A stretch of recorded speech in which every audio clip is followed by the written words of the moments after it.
Let me make this very clear. Seasons 1 through 4 of Game of Thrones are still some of the greatest TV ever. The early seasons of Game of Thrones brought an unprecedented amount of storytelling and detail to the TV genre. But the reason book readers often criticize even these earlier seasons is as an adaptation, the books are still far superior. You almost have to rank them by two different standards. The TV show is a 10 out of 10 TV show, but it is like a generous 7 out of 10 A Song of Ice and Fire story. While watching seasons 1 through 4, it can seem pretty flawless.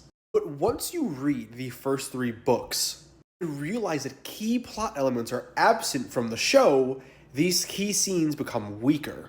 Tyrion unaliving Tywin is a great scene in both the TV show and the books.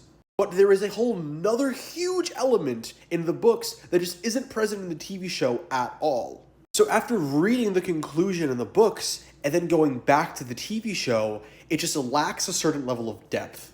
Another reason people often criticize these earlier seasons is they lack a certain level of setup.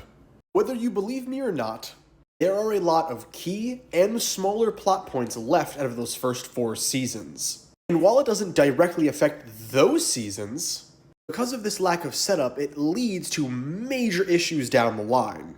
That is why some people will tell you the cracks really start to form in seasons 3 and 4.